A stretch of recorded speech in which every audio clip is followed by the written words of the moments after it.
Magandang araw sa inyong lahat. So, gusto ko lang i-share sa inyo yung journey ko about my COVID. Kasi gusto ko lang din sagutin yung mga kaibigan ko na nagtatanong kung anong nangyari sa akin nung nagkaroon ako ng COVID. Bakit ako nagkaroon pa ng ganon. Tsaka kung anong pakiramdam ng may cancer na may COVID ka pa. So sabi nga mahirap talaga, kaya nga sabi ko noon parang ang laki ng sabi ko mas mahirap para sa akin kasi based sa experience ko, mas nahirapan ako dun sa COVID kaysa sa cancer. Although ang cancer kasi mas mahirap nga naman dahil medyo mahaba ang gamutan. Pero base sa experience ko, dahil sa naramdaman kong hindi ako makahinga, tapos ang bilis ng progress ng ng COVID, doon ako nahirapan kasi akala ko nga mas matutuluyan na ako doon nung na COVID ako kaysa doon sa cancer. Kasi yung cancer kasi, 'di ba, although nasa stage 4 na ako, nalalabanan ko kasi actually pang ano ko na yun, pang 12 cycle ko na ng chemotherapy. So mula nung first cycle hanggang 12, hindi ako nakaramdam ng katulad nung naramdaman ko nung na virus ako ng COVID. Kasi pag nagki-chemotherapy ako, wala akong nararamdamang any side effects na yung sinasabi na mapapagod ako, masya-short ako ng paghinga ko, or magkakaroon ako ng mga singaw, or pwede akong medyo lumabo yung mata ko, or mawalan ako ng appetite, kasi yun ang mga side effects ng chemotherapy na chemo drug na binibigay sa akin ng doktor. So all of that, hindi ko na experience yung ganon. Kumbaga parang after ng chemotherapy ko, pagdating ko sa bahay, medyo parang normal lang, pero parang nakakapagod din, pero hindi naman pala masyadong nakakapagod, parang normal lang din.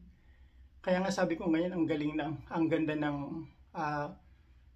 ng pakiramdam ko naman. Tapos pagdating lang ng bahay, kain lang ako ng marami. So ang pinaka side effects lang talaga, constipated ako. Pero madali naman kasi may binibigay naman sa akin na gamot yung oncologist ko. So ngayon dito sa COVID, nung nahirapan ako kasi ang bilis ng progress niya, ang bilis ng tama, dahil Friday nag-chemotherapy ako. So wala pa akong COVID noon. Pero yung pamangkin ko, si Zach, nag-positive sa COVID. So hindi siya nakapasok ng isang araw, Friday. Hindi siya nakapasok. Hindi na siya pumasok noon kasi dito lang siya sa bahay, uminom ng gamot, and then bago kami umalis, papuntang mag-chemo ako, wala na siyang lagnat. Kumbaga magaling na agad, isang araw lang. Ngayon din nag-chemo ako ng Friday, tapos kinabukasan Saturday, ito naman ngayon, nag-start naman akong lagnatin. Usually pag hindi naman talaga ako nilalagnat after ng chemotherapy ko, kasi ang sabi nga ng oncologist ko, pag nilagnat ka, punta ka na agad ng hospital, kasi ibig sabihin yung pag-chemo natin, hindi maganda yung dating sa katawan mo. So sabi ko, pang 12 ko ng chemotherapy, bakit ngayon lang ko nilagnat ng ganito? Saka iba yung lagnat ngayon. Sabi ng kapatid ko, mag-testing ka nga, sabi ni Mags, mag-test ka nga ng COVID, yung antigen. Kasi baka may COVID ka. So, kasi yung mga simptomas ng COVID, yun ang mga nararamdaman ko. And besides, inuubo pati ako dahil inubo na rin ako. Hindi naman ako inuubo since nung mag-start na ako ng mag-chemotherapy, hindi na ako inuubo. So, pero during that time, inuubo ako tapos nilalagnat na ako. Ang lagnat ko is 38.7. So, sabi ng kapatid ko, mag-antigen nga ako test. So, ginawa ko naman. Bumili siya ng antigen, tapos sabi niya, positive nga ako ng COVID. So, sabi ko, parang, kaya pala sabi kong ganyan, grabe na ang lagnat ko. Kumbaga, mataas na. So, and then, mga alas 3 siguro yon. Tapos, alas 4, iba na, bumagsak. Parang bagsak na rin yung katawan ko. Gusto ko nakahiga na lang ako. Tapos, pero nilalabanan ko kasi sabi kong ganyan, hindi ako dapat magpatalo dahil nga,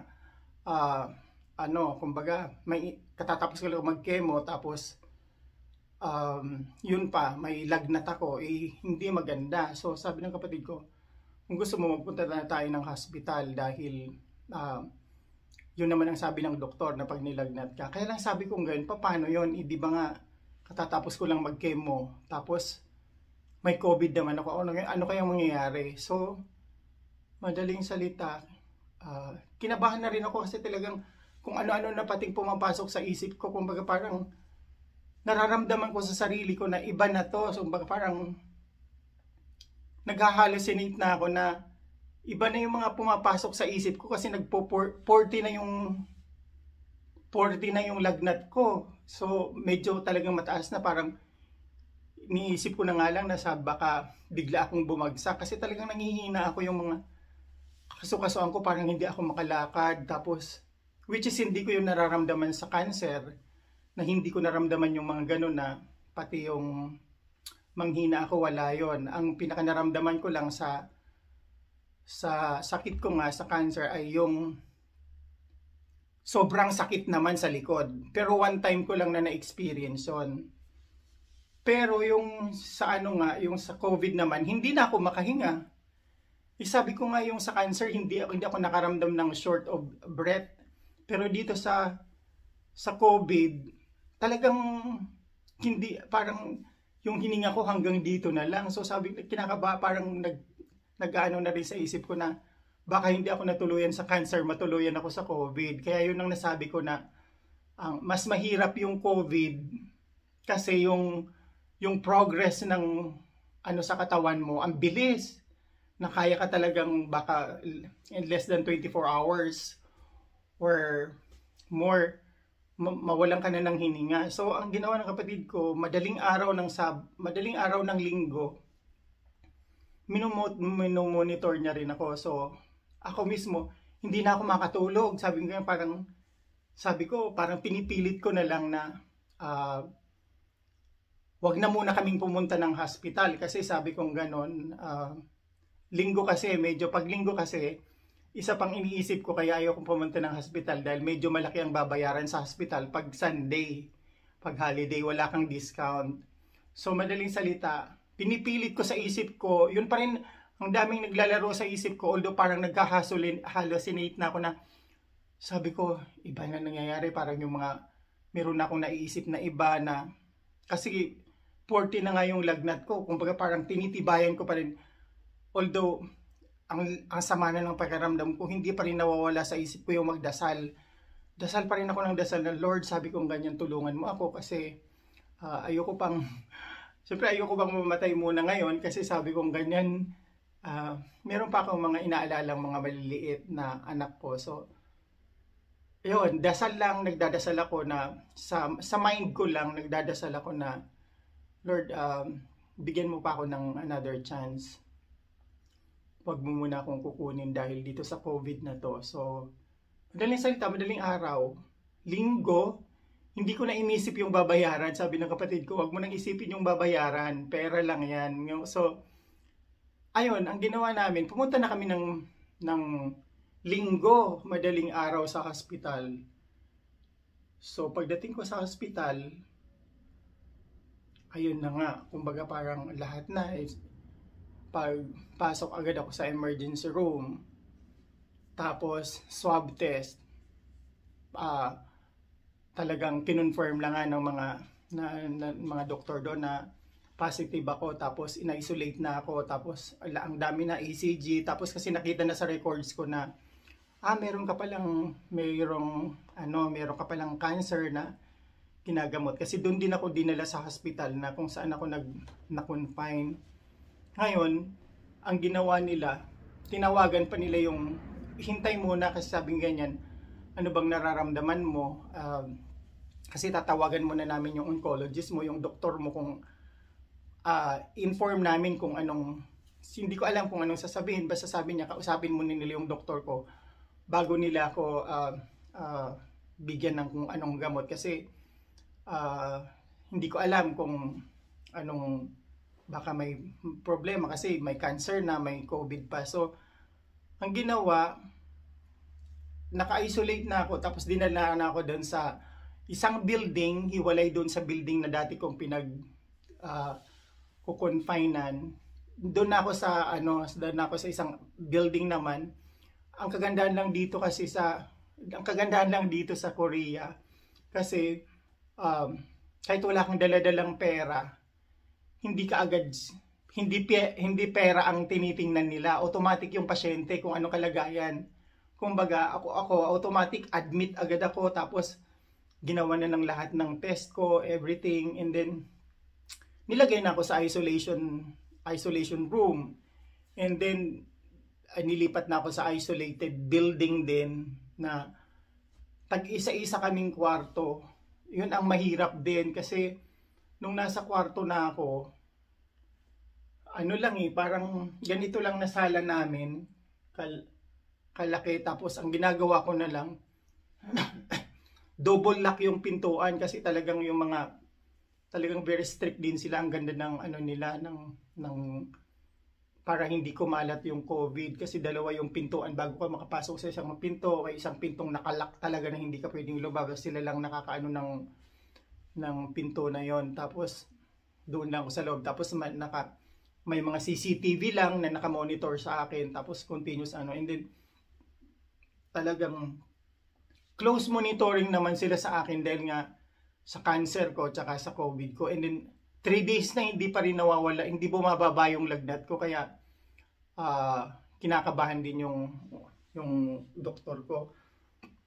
Tapos yung pang-4 na araw ko na, doon pa lang bumaba na yung gamot ko. And then sinabi na kaya nasabi kong mahirap nga pala yung sa COVID, kasi everyday kinukuhanan ako ng blood test, kasi hindi nga mahanap na dito sa dito sa braso ko, di ba?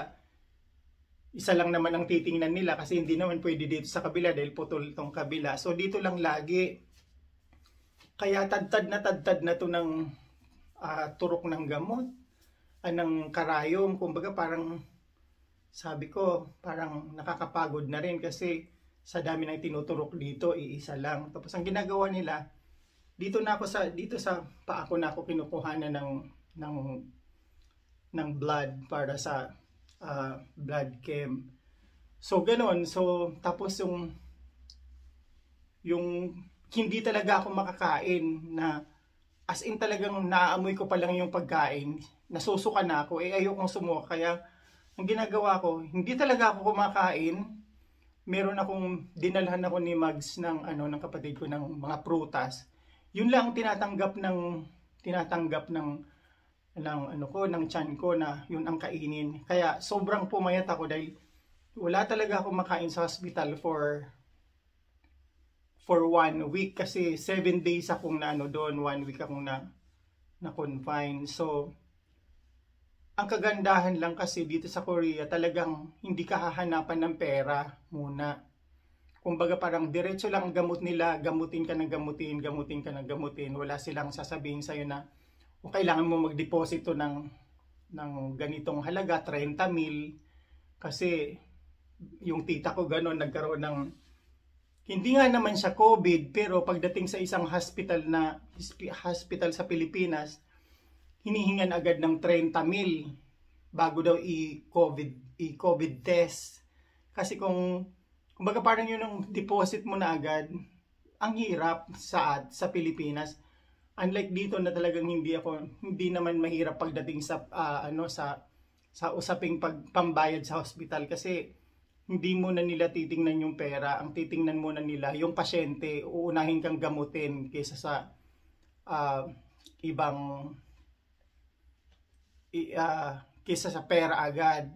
So yun, nung pang-apat na araw ko na, ayun, wala na ako ng lagnat. Sinamahan ko lang ng dasal din, prayer pa rin ako. Tapos nawala na yung ng kaso-kasuan ko. Tapos ang ginagawa ko, siguro 30 minutes, lakad lang ako ng lakad kasi konti lang yun eh. Iniikutan ko yung bed ko. May video nga ako noon na iniikot ako kasi nakakaano rin. Kaya siguro nasabi ko mas mahirap ang COVID kasi biruin mo 7 days ka na ikaw lang mag-isa sa kwarto, tapos nakakulong ka talaga. So tarang although may TV naman, tapos nakakausap ko naman yung kapatid ko sa cellphone, pero parang ang hirap pala, nahirapan ako kasi kaya sumobra yung payat ko noon. So at least ang ko lang, dahil nalagpasan ko yung COVID, pero talagang yung paghinga ko, akala ko doon ako matutuluyan.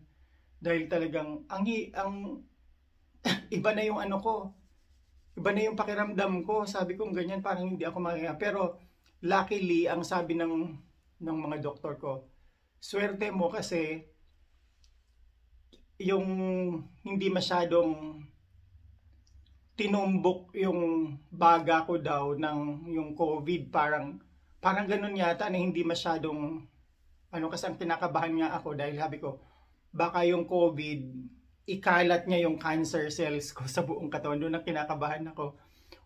Pero ang sabi naman ng doktor, hindi naman daw affected yung cancer ko doon sa kasi kumbaga parang at least siguro baka naagapan din, o hindi ko alam kung paano, pero yung mga gamot kasing sinaksak sa akin na nakikita ko, ang dami. Tapos ang hirap lang pag dito sa tiyan katutusukan, kasi everyday may tinutusok dito sa kanan. Sobrang sakit talaga. Kaya doon ako nahirapan na yung mga part na tinutusukan ng karayom na gamot sa COVID, na doon ako nahihirapan. Kaya nasabi ko na mas mahirap yung COVID kaysa sa cancer, kasi turok dito, tapos mayroon pa sa bat mo, yung mga ang titigas na tinutusukan, na ramdam mo yung karayom na ang sakit talaga. Parang sasabihin mo, sabi mo, ako napapaano ko talaga sa sakit. Kaya nga sabi ko doon sa nurse, pwede bang dito? Hindi daw pwede. Sabi ko, dito, hindi naman daw pwede. Kasi pag dito, okay lang. Tsaka dito. Pero pag sa tiyan talaga, promise, sobrang sakit pag dito pala sa part ng tiyan natin. Ang sakit ng tusok dyan, ng karayom. Sobrang sakit. Tapos, dito rin sa ramdam mo rin pag sa bat, dito sa may, pigi natin. Hindi rin maganda. Hindi ko rin gusto. Kaya parang nahirapan talaga ako sa COVID. So, yun, 3 days akong hindi bumaba yung lagnat ko, laging 39.8, 40, ganon. So, salamat sa Diyos, hindi naman ako nag-convulsion or what. Tapos, agapan naman agad sa hospital. And then, isa pang iniisip ko noon, pinoproblema ko kung siyempre, 7 days, ang laki ng babayaran ko sa hospital dahil hindi naman sinasabi kung Pero tinanong ko yung pinaka-head ng disease, yung infection disease director na pumunta sa akin. Tinanong ko kung, sabi ko, Doc, magkakano ba ang magiging babayaran ko dito sa hospital? And then fortunately, ang sabi sa akin, I think wala kang babayaran. So parang isa yun sa nakapagpagaan din ng loob ko, kasi sabing ganyan, salamat naman kung wala pala talaga akong babayaran. Kasi biro mo, uh, 1 week din yon. So, finally, nung palabas na nga ako, linggo, kasi linggo ako na-admit, linggo rin ako lalabas kasi 1 week ang treatment. So magaling na ako daw noon. Pero although sabi, kahit magaling na nga ako, pero yung bacteria ng COVID, ganun pala yon, bago mawala sa katawan mo, inaabot ng 45 to 90 days, meron ka pa rin na kumbaga parang carrier ka pa rin, pero hindi ka naman na makakahawa. So, yun ang ng COVID, yun ang paliwanag sa akin. And then, nung natuwa naman ako kasi nung palabas na ako, linggo yon, dito kahit linggo, kahit wala silang opisina sa basta schedule mo nang lumabas, palalabasin ka, hindi katulad sa atin na pag halimbawa wala nang opisina, hindi ka na makakalabas ngayon, bukas ka na makakalabas kasi may tao. Dito naman kahit walang office sila, yung sa pinaka main ng nila ng admission, meron silang parang isang counter doon na 24 hours siya, na pag may order ang doktor na lalabas ka, palalabasin ka na rin. And maraming salamat sa Diyos kasi nung palabas na ako, ni isang sintabo hindi ako kumbaga parang hindi ako hiningan. Ang sabi lang sa akin is uuwi ka na, tapos may follow-up check-up ka may follow-up check-up daw ako sa August 8. August 8 yun? 14? Hindi, tama, naalala ko August 8 ako kasi 2 months ago ako nung August lang ako na COVID. So, August 8, babalik ako kasi yun ang pang 1 week ko nang nakalabas ng hospital. So, doon ko nalaman na yung babayaran ko pala, ito nga, pakita ko sa inyo. Ang babayaran ko for 1 week, inabot ako ng, kung sa dito, ayan ito yung resibo ko. Ayan yan. Bali, basta inabot ng 4 million.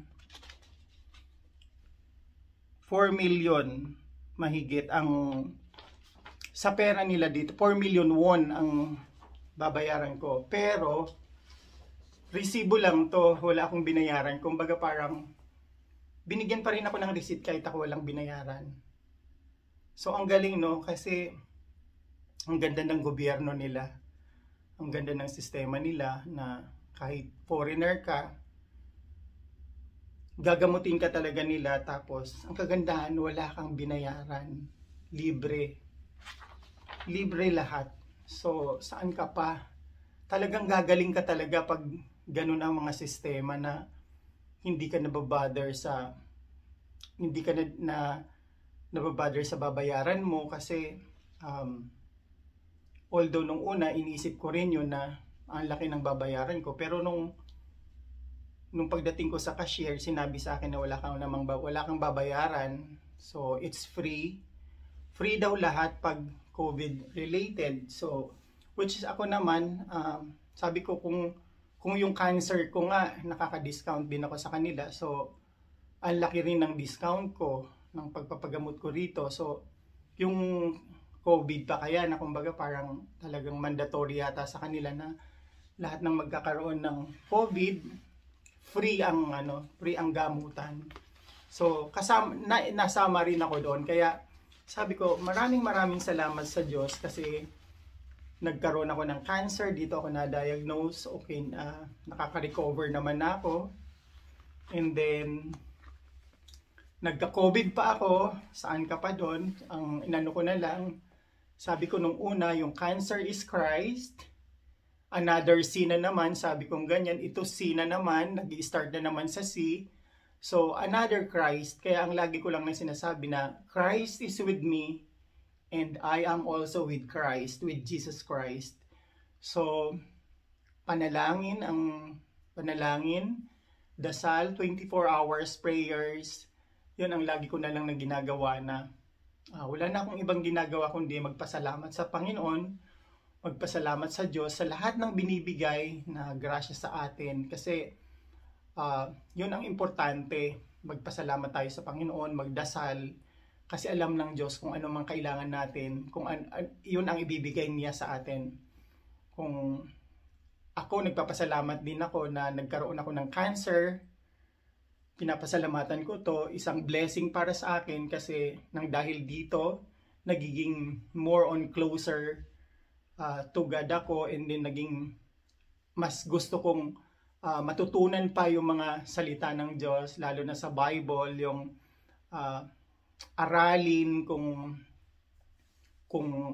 ano ang mga turo ng Diyos para maituro ko rin sa mga tao na lalo na yung mga non-believers, and hopefully dinadasal ko na gamitin ako ng Panginoon na maging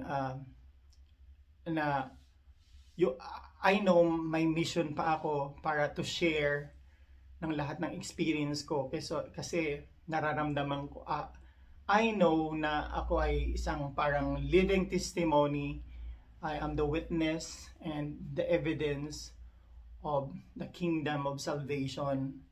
So maraming salamat sa heavenly blessings kasi laging nandiyan ang Panginoon, ginagabayan ako. Lagi kong sinasabi na this is not a punishment for me, parang this is a blessings for me na lahat ng nangyayari sa akin, sakit man ito or grasya man ito or whatever circumstances or anumang dumaan sa buhay natin, anumang result nito, basta meron tayong ang dalangin ko lang, meron akong peace with Jesus Christ kasi yun ang importante, and ang importante rin is magkaroon tayo ng will to live kasi pag meron tayong will to live, talagang